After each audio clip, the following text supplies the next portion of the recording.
Welcome back everyone. पिछले video में हमने बात किया था जो 4 टाइप्स के हमारे पास डेटा एनालिटिक्स के जो वर्जन्स हैं अवेलेबल, जिसमें हमारा descriptive analytics, prescriptive, preventive and diagnostic. तो इसमें आज हम बात करेंगे डिस्क्रिप्टिव एनालिटिक्स के बारे में। तो पहले एक बार डेफिनेशन गो थ्रू कर लेते हैं।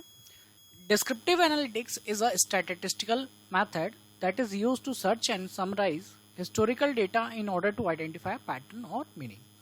तो इसमें बोला गया कि भाई ये हमारा एक स्टैटिस्टिकल मेथड है, मतलब ये हमारा कुछ स्टैटिस्टिक्स की जो टेक्निक्स हमारी, जैसे मीन, मीडियन, मोड हो गया, साइज स्क्वायर टेस्ट हो गया, टी स्क्वायर टेस्ट हो गया, टी टेस्ट हो गया, तो ये सारी टेक्निक्स को यूज करते हैं इसमें किस चीज के लिए? जो हमारा डेटा है, जो हिस्टोरिकल डेटा है, जैसे सपोज करो किसी कंपनी के पास उसके कस्टमर्स का 5 इयर्स का डेटा है, तो उस 5 इयर्स के डेटा के बेसिस पे वो क्या कर सकते हैं, पैटर्न्स को आइडेंटिफाई कर सकते हैं, या फिर उनके वो मीनिंग्स फाइंड आउट कर सकते हैं, क्या इनसाइट उन्हें उस डेटा से मिल सकती है।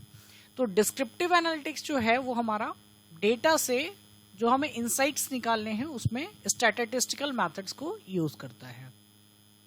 It also provide basis for predictive and prescriptive analytics. ये किसके लिए हमें बेसिस प्रोवाइड करता है? प्रेडिक्टिव और प्रिस्क्रिप्टिव एनालिसिस। जो इससे फर्दर वाली जो स्टेप है हमारी प्रेडिक्टिव एनालिसिस, जिसमें हम फोरकास्ट करते हैं, प्रिस्क्रिप्टिव जिसमें हम फोरकास्ट के लिए सजेशंस प्रोवाइड करते हैं कि हम क्या करें ऐसा जो हमारे फोरकास्ट के रिजल्ट्स हमारे फेवर में हो।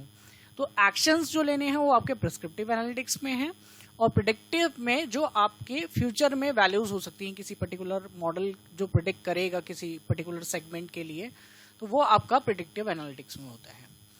It also involves creating reports and business dashboard for actionable insights. अब डिस्क्रिप्टिव एनालिटिक्स में हमारा मेन फोकस जो क्या है वो रिपोर्ट जनरेशन में। रिपोर्ट जैसा कि एक एग्जांपल हमें यहाँ पे स्क्रीन पे दिख रहा है कि हमारा एक ये रिपोर्ट फॉर्मेट है, या हमारा इसे हम बिजनेस का डैशबोर्ड भी बोल सकते हैं, जिसमें हमारे जो भी डिसीजंस है उसको सपोर्ट करने के लिए हमारे पास चार्ट्स और प्लॉट्स वगैरह यहाँ पे अवेलेबल हैं। जो चेंजेस वगैरह हैं हमारे प्रोडक्ट के रिगार्डिंग वो हमें लाइव दिख रहे हैं यहाँ पे। तो इस तरह के रिपोर्ट्स और चार्ट्स हमें जनरेट करने रहते हैं। देन बात करते हैं, हमारे पास एक इम्पॉर्टेंट टर्म है जिसमें हमें डिस्कस करना है डेटा टाइप्स और स्केल्स। जो डिफरेंट डेटा टाइप्स और स्केल्स आपके डिस्क्रिप्टिव एनालिटिक्स में यूज किए जाएंगे उनके बारे में बात करते हैं। तो पहला जो डेटा टाइप में है बाइफर्केशन, हमारे पास जो क्लासिफिकेशन किया गया है वो स्ट्रक्चर्ड और अनस्ट्रक्चर्ड डेटा में किया गया है। तो बात करते हैं ये स्ट्रक्चर्ड और अनस्ट्रक्चर्ड डेटा क्या है। स्ट्रक्चर्ड डेटा वो डेटा है जो हमारा एक रो कॉलम फॉर्मेट में हमने स्टोर किया है। अब ये डेटा हमारा रिलेशनल डेटाबेसेस में हो सकता है, ये डेटा हमारा एक्सेल शीट में हो सकता है, ये डेटा हमारा कहीं भी ऐसी फॉर्मेट जिसमें हमारे रो एंड कॉलम, जिसे मैट्रिक्स फॉर्मेट भी बोलते हैं, अगर हमने इस फॉर्मेट में डेटा को, रो एंड कॉलम फॉर्मेट में डेटा को स्टोर किया हुआ है तो वो एक स्ट्रक्चर्ड डेटा है जो एक प्रॉपर हायरार्की के अंदर स्टोर किया हुआ है हमने। देन है हमारे पास अनस्ट्रक्चर्ड डेटा। अनस्ट्रक्चर्ड डेटा कौन सा डेटा होता है? वो डेटा हमारे पास जो डिफरेंट फॉर्मेट में, उसका कोई प्रॉपर फॉर्मेट में ही नहीं है, इमेजेस हैं, वीडियोस हैं, टेक्स्ट है, सारा कुछ हमारे पास कंबाइन है। तो इस टाइप का डेटा हमारा अनस्ट्रक्चर्ड डेटा में आता है, जिसको हम रिलेशनल फॉर्मेट में या टेबल के फॉर्मेट में स्टोर नहीं कर सकते, वो अनस्ट्रक्चर्ड डेटा कहलाता है। देन बात करते हैं डेटा मेजरमेंट स्केल्स की। बहुत सारे मेजरमेंट स्केल्स हमारे पास हैं। इस वीडियो में हम अभी इनिशियली 4 स्केल्स की बात करेंगे। पहला है हमारा नॉमिनल स्केल। कई बार आपके पास कुछ वेरिएबल्स ऐसे होते हैं जिनमें आपके पास क्वालिटेटिव इंफॉर्मेशन होती है। जैसे फॉर एग्जांपल, जैसे अगर आप कोई शॉप ऑन करते हो या कोई बिजनेस ऑन करते हो, तो आपके पास बंदों का डेटा अगर है, तो उस डेटा में अगर आपके पास मैरिटल स्टेटस है आपके कस्टमर्स का, तो वो मैरिटल स्टेटस कैसा है? नॉमिनल स्केल है हमारा। नॉमिनल स्केल क्यों? क्योंकि वो एक फिक्स सेट ऑफ वैल्यूज, जैसे एग्जांपल लेते हैं कि हमारे पास जो मैरिटल स्टेटस है वो हमारे पास सिंगल, मैरिड, डाइवोर्स्ड, 3 ऑप्शंस हमारे पास वहां पे हो सकते हैं। तो इस टाइप का जो डेटा होता है वो हमारा क्वालिटेटिव डेटा होता है, उसको हम नॉमिनल स्केल के अंदर कंसिडर करते हैं।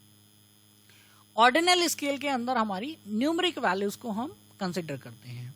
जैसे हमारा कोई भी हमारा एज हो गया जैसे, तो वो हमारा ऑर्डिनल स्केल है, तो उस टाइप की वैल्यूज को आप ऑर्डिनल स्केल के अंदर रखते हो।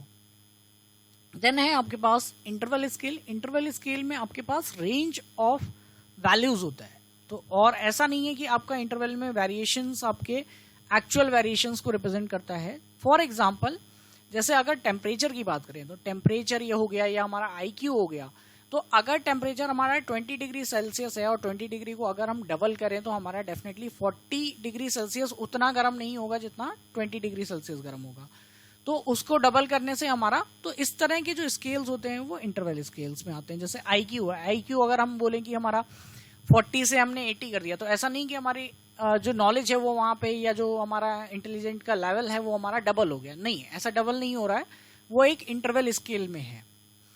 देन फोर्थ है हमारा रेशियो स्केल। रेशियो स्केल हमारा जो होता है वो रेशियोज पे वर्क करता है।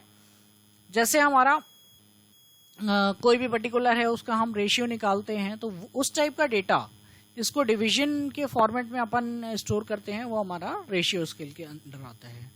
इन सारे डेटा टाइप्स की अलग अलग सिग्निफिकेंस है। जब हम अपना डेटा साइंस या मशीन लर्निंग में कोई एनालिटिक्स कर रहे होंगे उस टाइम पे हमारा किस टाइप का डेटा है, तो ये हमारा बहुत ज़्यादा इंपॉर्टेंट होगा। जब हम अपना मॉडल बिल्ड कर रहे होंगे उस टाइम पे हमें डेटा को ट्रांसफॉर्म करना पड़ेगा, तो किस टाइप का डेटा हमारे पास अवेलेबल है ये हमें पता होना चाहिए।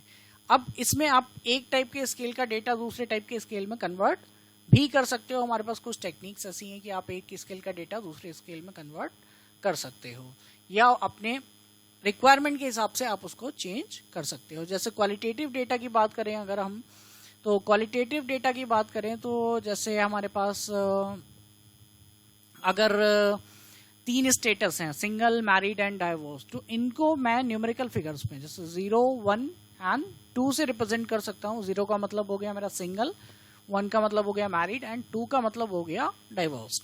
तो इस तरह के मैं नॉमिनल स्केल को ऑर्डिनल स्केल में मैंने यहाँ पे कन्वर्ट कर दिया। तो इस तरह से आप कन्वर्ट कर सकते हो अपने डेटा को एक स्केल से दूसरे स्केल में। तो इस वीडियो में इतना ही। नेक्स्ट आगे जो डिस्कशन करेंगे वो हम पॉपुलेशन और सैंपल्स के ऊपर करेंगे कि दोनों का सिग्निफिकेंस हमारे बिजनेस एनालिटिक्स में क्या है। इस वीडियो में इतना ही। थैंक्स।